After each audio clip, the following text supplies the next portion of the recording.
Today, we are going to have a small discussion on pranayama, an essential piece to understanding yoga at its core essence. So what I would like you to learn after this video is complete is that you have an understanding of what pranayama means, how it works anatomically in the body, and a few tools and techniques to take home with you. So let's break down the word pranayama. Prana is referring to the life force energy that exists in the body. Yama is known as regulation and restraint. So one would assume that you put prana and yama together, that you get the regulation or restraint of your life force energy. It's not quite like that because there's an A before yama. And in Sanskrit, anytime there is an A before yama, pranayama, then it will negate what the following word means. So rather than yama referring to regulation or restraint, or almost a manipulation of the breath, although that is happening in order to expand the breath and move into some of these tools and techniques, it takes a control of the breath. But the A in front of yama will negate the restraint. So the opposite terminology would mean to extend or draw out the breath, to lengthen the breath. So prana referring to life force, yama, which means regulation or restraint, but because we have the A in front of it, ayama is the opposite, which is extend or draw out the life force energy, which is pranayama. There is a teacher that once said, we might only have so many breaths in our lifetime. If everyone has the same amount of breaths in their lifetime, how do you want to breathe? Well, if I extend and draw out my breath, then my life might last a little bit longer. We don't know if this is true. Now, anatomically in the body, the breath is fascinating.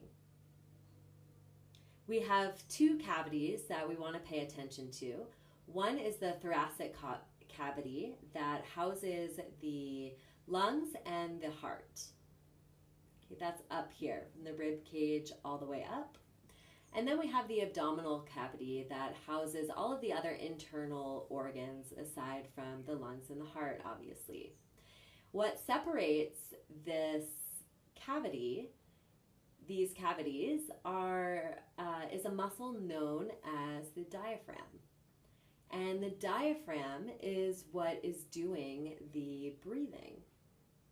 So it's a pretty strong muscle, it has lots of attachments, it's interconnected to many, many facets of the entire system and the body. But when we breathe yogically, then we are doing diaphragmatic breathing. So on the inhale, our thoracic cavity expands, giving a lot more space to our lungs and our heart. When the thoracic cavity expands, what the diaphragm does is press down and almost gives these internal organs in the abdominal cavity a nice, gentle massage. That's with every inhalation. On the exhalation, the diaphragm will lift. So that means the thoracic cavity is going to get smaller while the abdominal cavity gets bigger, creating more space in this region. So interestingly enough, we have a beautiful relationship with the universe. So maybe you've heard this before where the person's inhale is the universe's exhale, and the universe's exhale is the person's inhale. So we have an inverse relationship And that has to do with atmospheric pressure in the universe versus our pressure inside the lungs. So when we inhale, the pressure in our lungs decreases and the atmospheric pressure increases. So the atmosphere pushes air into the lungs on the inhalation. While on the exhalation, we draw the belly back. There's a slight engagement through the core. The chest contracts, creating a high pressure system inside the lungs and a low pressure system outside the lungs. So our exhale becomes the universe's inhale. This might be a little confusing to understand at first, but there's a beautiful inverse relationship and interconnectedness that we see with the breath inside of our body and the expansive universe that is around us. So inhale, the belly expands, the diaphragm presses down. We create more space in the thoracic cavity. The exhalation contracts the space in the chest and leaves more room for the internal organs to have space and breathe, essentially. So it's really quite fascinating when you think about it. In pranayama, we have the inhalation, which was just described, the exhalation, but we also have a pause. The pause is not to be forced, although we can intentionally retain the breath. But there's a natural pause that you may start to notice if you're paying attention to the breath at the top of the inhalation and at the very bottom of the exhalation. So if I inhale,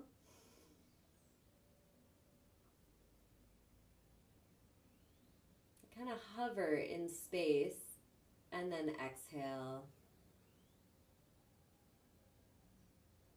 and let the lungs completely empty of air. And that pause can be important. That pause is known as shtamba in the yoga tradition. And the pause reflects exactly that. It's an opportunity to be still and to integrate the breath and to really feel it and to make it as long as possible. We want it to be long, deep, and rhythmic.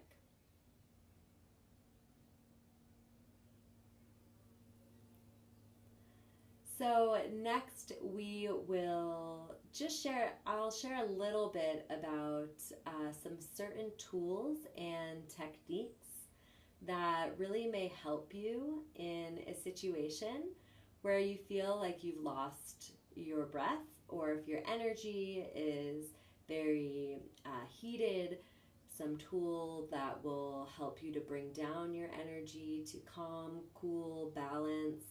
And if you're feeling a little low in energy, a breath that may help you to activate. But I think the most important thing that we learn how to do is to notice in every moment how we're breathing. How are we breathing in space?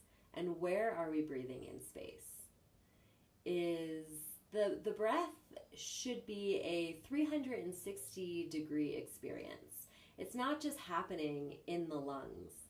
When we talk about prana and life force, this is sending life into every cell of your body.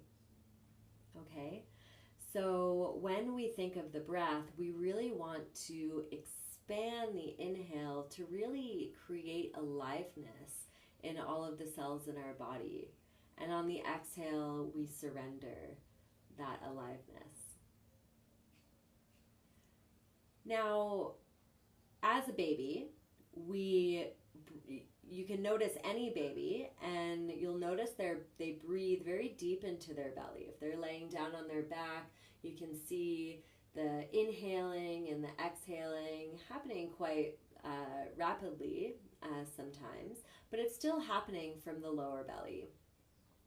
somewhere in our life, with all of the pressure and the stress and responsibility and intensity and chaos around, we lose our ability to be able to breathe deeply into our belly. And so we move the breath into the chest. And we create a shortness of breath, and that's typically how we're living. We're living from a sympathetic state of awareness, which is more about the fight or flight in our lives. And we don't really want to live on defense like that. So if we can find ways to lengthen and deepen the breath and recall how we always used to breathe, which is into our belly, then we can remember and create a healthier and more calmer, more content experience in our life. Okay, so tools and techniques.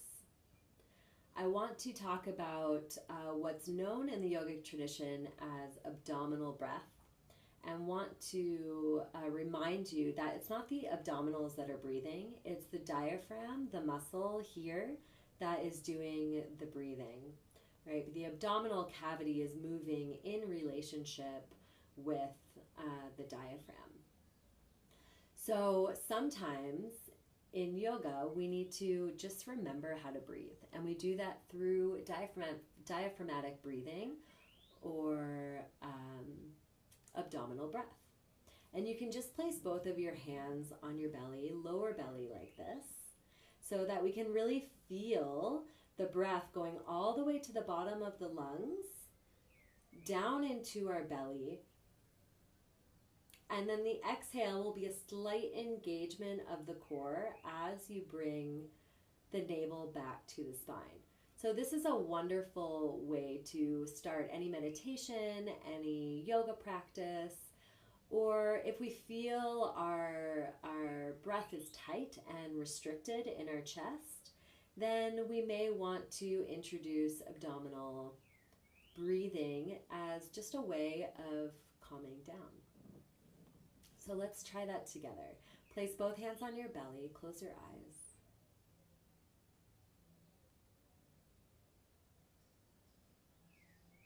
On the inhale, you feel the belly expand, pressing the belly out towards the hands. And exhale, the navel comes back towards the spine very gently, perhaps a slight engagement of the core.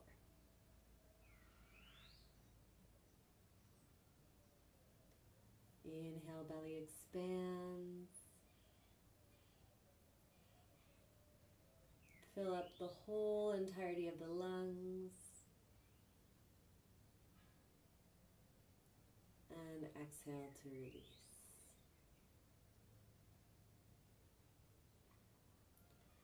Well, bring your attention away from the belly, and on your next inhalation, see if you can fill every cell in your body with breath, with life.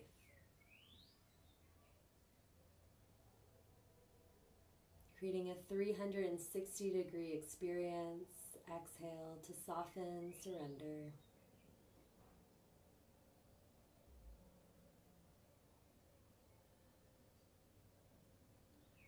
Even breathing into the back body.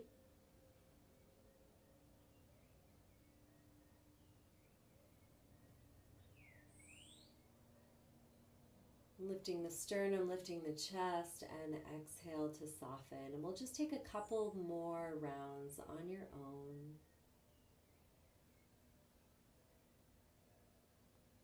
Expanding the breath. Calming, cooling. Finding a connection with your breath and your body.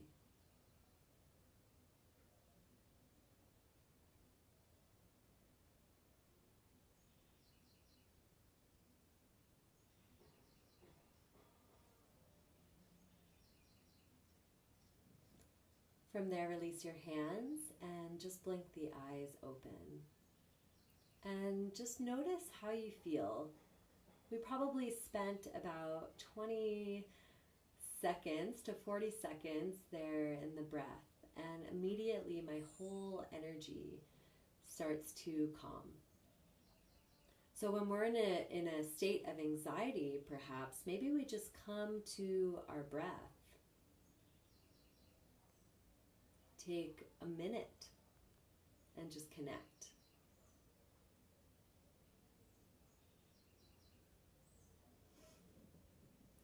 For example, when you're having an anxiety attack, if anybody's experienced that before, or they cry so hard, and you have shortness of breath, like,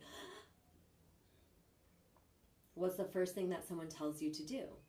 Breathe deeply. It might be hard in the moment, but if you can practice, which yoga is exactly that. Yoga is the practice of connecting mind, body, and spirit. So what a great tool to have with us is just our own life force energy. From there, we might even try to expand into a 3-part breath. So once we've noticed that the energy can move all the way down to the belly and we can breathe like we once did as babies, then we can start to isolate the breath into 3 different parts. So we have the lower belly, the rib cage, and the chest. So breathing all the way up into the chest is a good idea. We just don't only want to breathe into the chest. And this is how we create that whole full body breathing experience, which helps, again, to just calm, relax, and cultivate a little bit more peace and nourishment through the body. It also oscillates the joints and creates lubrication to the body and to the organs. And again, it brings life into all of these areas of our body that feel really stuck and stagnant. So the next one tool or technique that we'll practice is known as Durga Pranayama, or 3-part breath. So we can first place our hands on the belly. We just practiced that, right? That's the abdominal breathing or diaphragmatic breathing. We can move our hands to the rib cage, and this time you want to feel the rib cage widen. So take an inhale and press your hands away from one another. Widening through the rib cage, and then exhale to soften. So first the lower belly and then the rib cage. You can see that my hands are moving out to the side rather than just assuming the breath is going up and down like this. And then eventually at the chest, we'll breathe into the belly first, then the rib cage, then the chest. And the sternum will lift a little bit. And then in reverse, like you're pouring out a cup of water, top, middle, and bottom. So filling up the cup, lower, middle, top, pouring out the cup, top, middle, lower. Okay, so let's try that. And if you'd like to feel this, you can place your right hand on your chest and your left hand on your belly. Take a few diaphragmatic breaths here before we start to isolate into 3 parts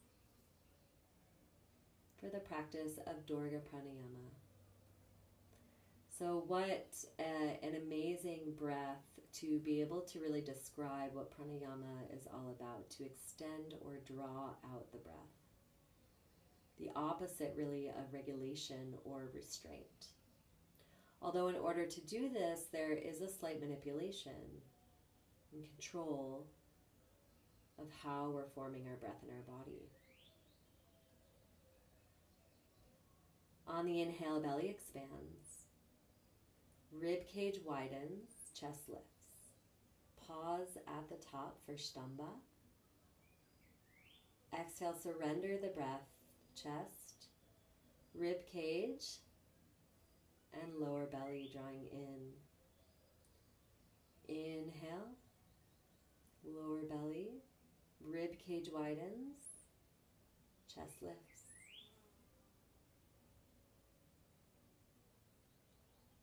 Pause. Exhale to release. Chest, rib cage draws back in towards one another, and lower belly contracts. Few more times. Like a rolling wave.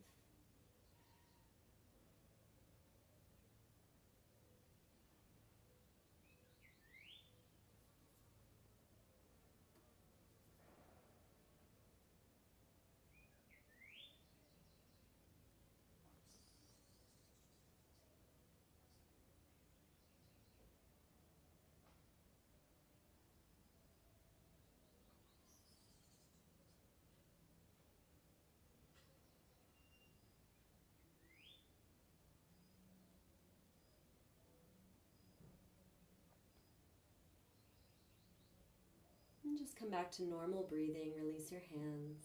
Blink your eyes open. You may even find that you're so relaxed you don't want to open your eyes. And that's perfectly okay as well. So just notice how you feel.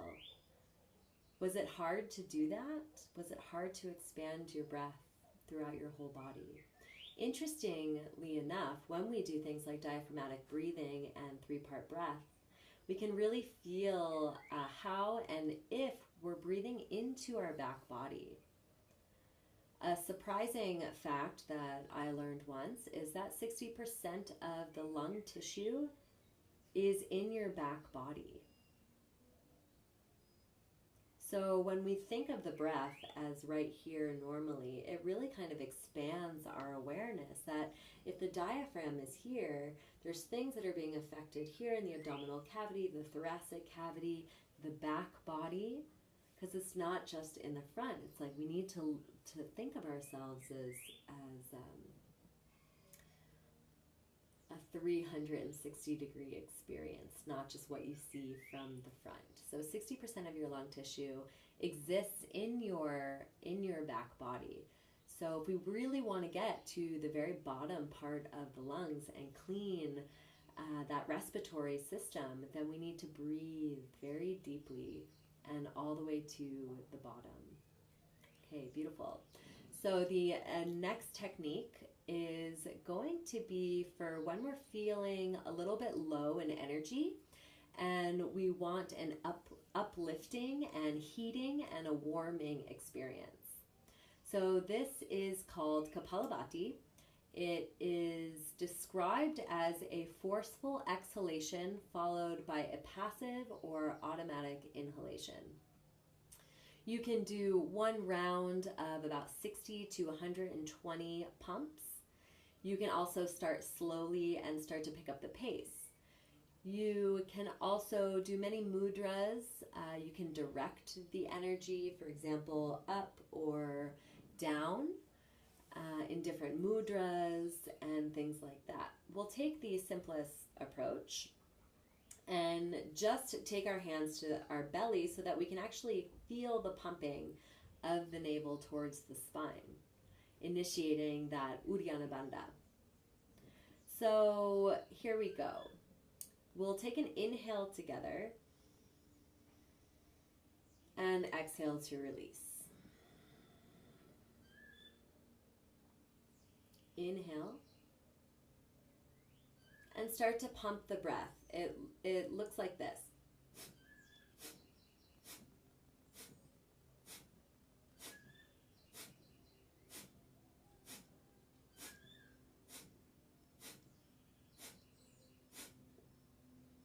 Okay, so maybe you did that with me and maybe not.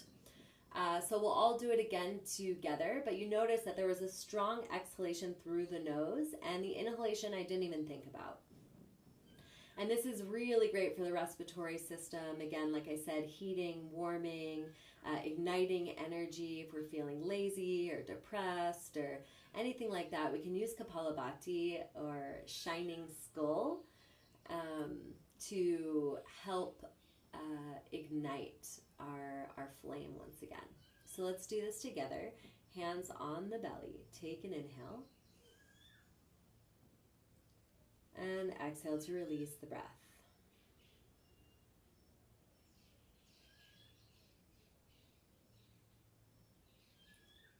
Inhale. And begin.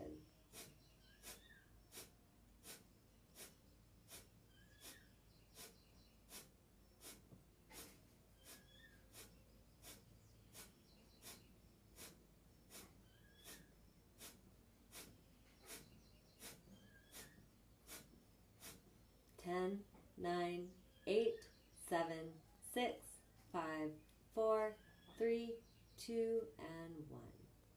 Release. Inhale. Exhale out through the nose.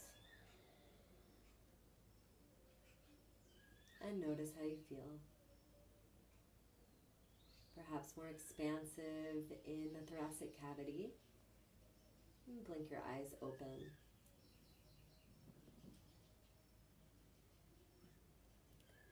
Another breath to explore is a cooling breath. So opposite, if you're a very heated person, if you're very fiery, if you need to cool your energy, this breath is called Sitali, and it goes like this. There is a sucking in of the breath through the teeth, and then you close the lips and exhale out of your nose. So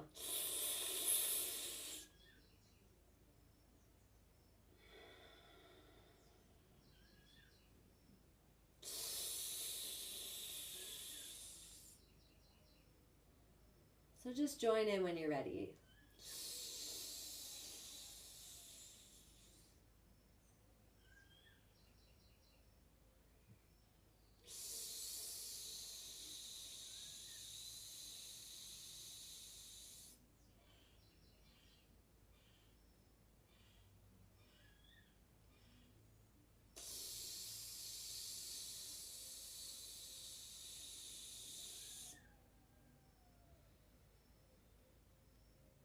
One more.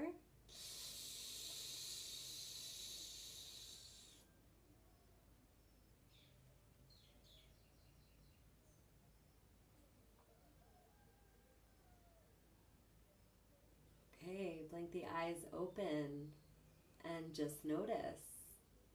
On that inhale, really sucking in the air provides that really cooling and quenching of, so sometimes when I'm thirsty, I do this breath. Quenches the thirst.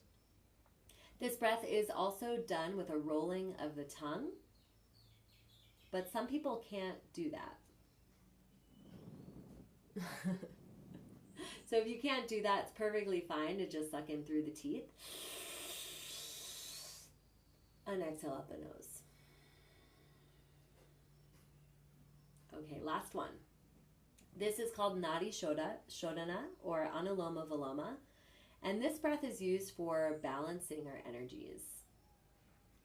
So we have calming, peaceful, content with abdominal breath, 3-part breath. We have Kapalabhati for anyone who needs an uplift. We have Sitali, which is for anyone who needs to be cooled down.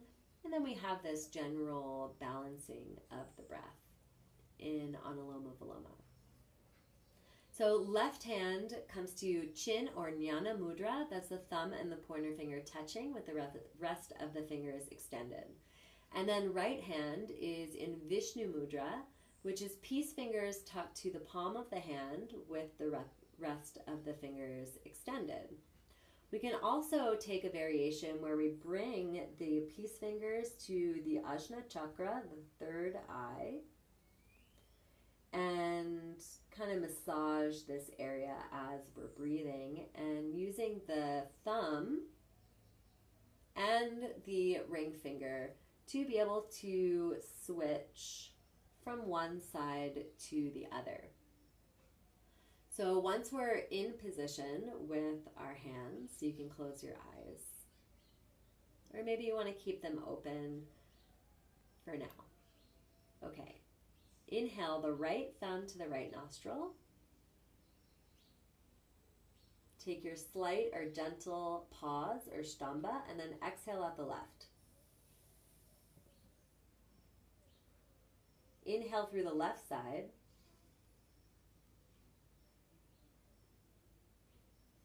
Close with the ring finger, release the thumb, exhale right.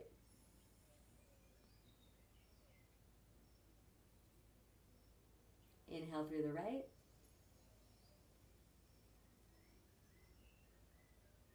Close, exhale left.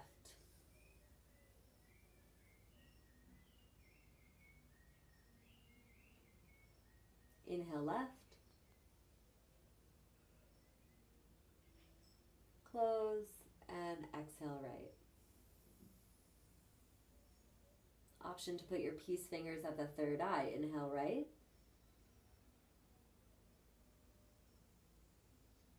Close, exhale left.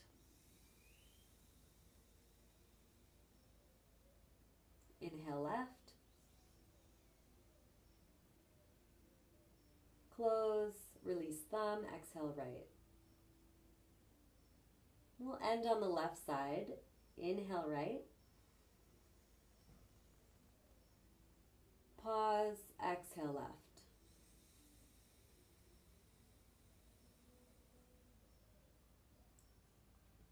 And releasing the hands down. And we can go on like that for quite a long time. And just notice how you feel.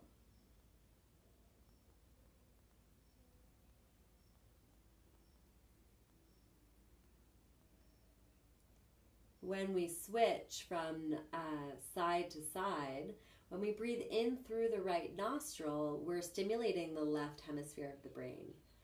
And opposite, breathing in through the left nostril stimulates the right hemisphere of the brain. So we're really looking to balance feminine, masculine, lunar, solar, Shiva, Shakti, all of these different energies that are trying to balance in our body naturally, but often have a difficult time doing so. So we can use this breath as a balance. Okay, so just so you know, all of the breath work that we've just done, the pranayama techniques, can be expanded upon and advanced as your practice advances. But these 5 breaths, the abdominal breath or diaphragmatic breathing, 3-part breath, Durga Pranayama, Kapalabhati, or skull shining breath, Sitali, the cooling breath, and then Anuloma Viloma or Nadi Shodhana, which is the balancing breath. So please, at any point in your life when you start to notice yourself contracted or needing to expand, lengthen, deepen your breath, come back to how we used to breathe, which is down into the belly and full and expansive, then try any of these techniques to help bring you back to balance. So I hope this was really helpful in understanding, 1, what pranayama means, and 2, how it works anatomically in the body, and 3, bringing home these different tools and techniques to help balance your system out when in stress or in challenge. Thank you so much for joining me in this little talk today, and hope to see you somewhere soon. Namaste.